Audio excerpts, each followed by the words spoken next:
ಹಾಸನದ ಮೊಸಳೆ ಹೊಸಳ್ಳಿ ದುರಂತ ಪ್ರಕರಣದಲ್ಲಿ ಗಣಪತಿ ಮೆರವಣಿಗೆಗೂ ನುಗ್ಗುವ ಮುನ್ನ ಅಲ್ಲಿ ಆ ಒಂದು ಲಾರಿ ಏನಿದೆ ಅದು ಬೈಕ್ಗೆ ಡಿಕ್ಕಿ ಹೊಡೆಯುತ್ತೆ. ಆರಂಭದಲ್ಲಿ ಮೊಸಳೆ ಹೊಸಳ್ಳಿಯ ಬಂಟರಹಳ್ಳಿಯ ಸವಾರ ಪ್ರಭಾಕರ್ ಬೈಕ್ಗೆ ಡಿಕ್ಕಿ ಹೊಡೆದು ಪ್ರಭಾಕರ್ ಅವರು ಪ್ರಾಣವನ್ನ ಕಳ್ಕೊಂಡಿದ್ದಾರೆ. 52 ವರ್ಷದ ಪ್ರಭಾಕರ್ ಕೂಡ ಈ ದುರಂತದಲ್ಲಿ ಪ್ರಾಣವನ್ನ ಕಳ್ಕೊಂಡಿದ್ದಾರೆ. ಈಗ ಮರಣೋತ್ತರ ಪರೀಕ್ಷೆಯನ್ನು ನಡೆಸಿದ ನಂತರ ಕುಟುಂಬಸ್ಥರಿಗೆ ಮೃತದೇಹವನ್ನು ಹಸ್ತಾಂತರಿಸಲಾಗಿದೆ. ಪ್ರಭಾಕರ್ ನಿವಾಸಕ್ಕೆ ಸಚಿವ ಕೃಷ್ಣ ಬೈರೇಗೌಡ ಅವರು ಭೇಟಿ ಕೊಟ್ಟಿದ್ದಾರೆ. ಪ್ರಭಾಕರ್ ಕುಟುಂಬಸ್ಥರಿಗೆ ಕೃಷ್ಣ ಬೈರೇಗೌಡ ಸಾಂತ್ವನ ಹೇಳಿದ್ದಾರೆ. ಅಪಘಾತ ಅಂದ್ರೆ ಒಂದು ಮೆರವಣಿಗೆ ಸಾಗುವಂತಹ ಸಂದರ್ಭದಲ್ಲಿ ಆ ಮೆರವಣಿಗೆಗೆ ನುಗ್ಗುವ ಮೊದಲು ಆರಂಭದಲ್ಲಿ ಬೈಕ್ಗೆ ಡಿಕ್ಕಿ ಹೊಡೆಯುತ್ತೆ. ಆ ಬೈಕ್ನಲ್ಲಿ ಇವರು ಪ್ರಯಾಣಿಸ್ತಾ ಇದ್ರು ಪ್ರಭಾಕರ್ ಅವರು. ಆರಂಭದಲ್ಲಿ ಆ ಬೈಕ್ಗೆ ಡಿಕ್ಕಿ ಹೊಡೆದು ಅದಾದ ನಂತರ ನಿಯಂತ್ರಣವನ್ನು ಕಳ್ಕೊಂಡು ನೇರವಾಗಿ ಮೆರವಣಿಗೆ ಸಾಗ್ತಾ ಇದ್ದಂತಹ ಜನರ ಮೇಲೆ ನುಗ್ಗುತ್ತೆ. ಇಂಜಿನಿಯರ್ ಕಾಲೇಜ್ ಇರೋದ್ರಿಂದ ಔಟ್ ಆಫ್ ಡಿಸ್ಟ್ರಿಕ್ಟಿಂದ ಮತ್ತೆ ನಂಗಲ್ ಬರ್ತಾ ಇದ್ದಾರೆ. ಇಂಜಿನಿಯರ್ ಕಾಲೇಜ್ ಇರೋದ್ರಿಂದ ಔಟ್ ಆಫ್ ಡಿಸ್ಟ್ರಿಕ್ಟಿಂದ ಮತ್ತೆ ನಂಗಲ್ ಬರ್ತಾ ಇದ್ದಾರೆ.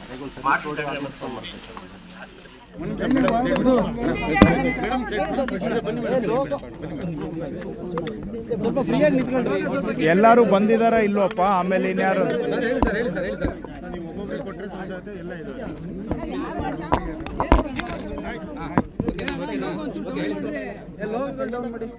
ಅವರು ಇಂಗ್ಲಿಷ್ನವರು ಇದ್ರಲ್ಲಪ್ಪ, ನೀವಿದೀವ ಅವರು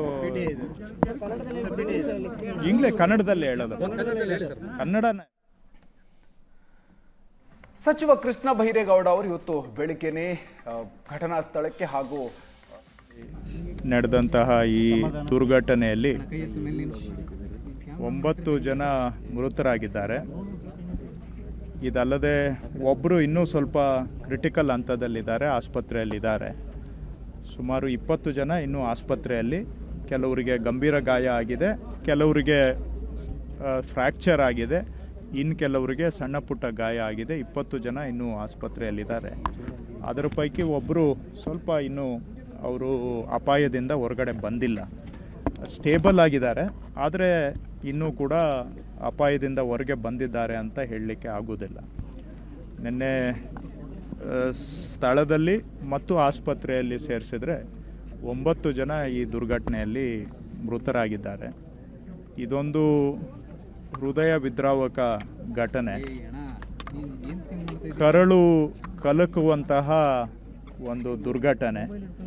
ಸರ್ಕಾರದ ಪರವಾಗಿ ನಾನು ಈ ದುರ್ಘಟನೆಯಲ್ಲಿ ಪ್ರಾಣಹಾನಿ ಆದಂಥವರು ಮತ್ತು ಅವರ ಕುಟುಂಬದವರಿಗೆ ಮತ್ತು ಗಾಯಾಳುಗಳು ಅವರ ಕುಟುಂಬದವರಿಗೆ ಎಲ್ಲರಿಗೂ ಕೂಡ ನಾನು ವಿಷಾದವನ್ನು ವ್ಯಕ್ತಪಡಿಸ್ತೇನೆ. ಇದು ಅವರು ಕುಟುಂಬದವರಿಗೆ ಆಗಿರುವ ನಷ್ಟ ನಾವು ಭರಿಸಲಿಕ್ಕೆ ಕಷ್ಟ. ನಮ್ಮ ಮಾತಿನಿಂದ ಅವರಿಗೆ ಏನು ಕೂಡ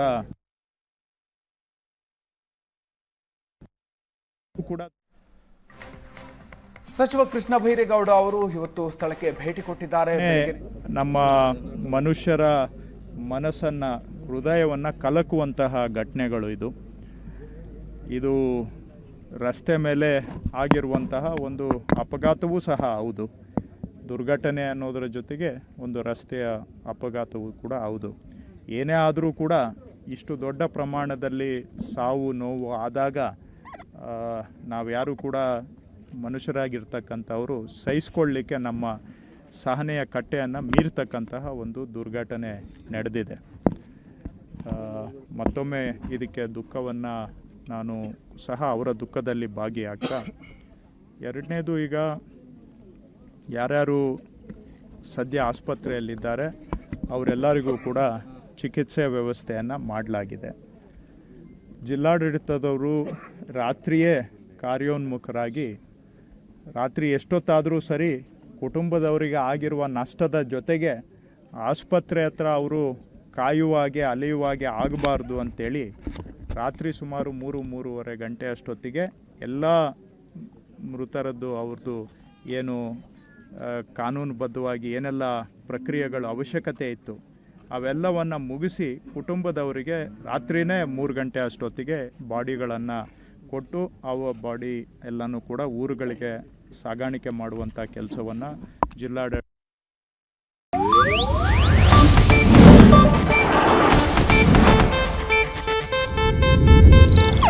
ಇದು ಏಷ್ಯಾನೆಟ್ ನ್ಯೂಸ್ ನೆಟ್ವರ್ಕ್ ಪ್ರಸ್ತುತಿ.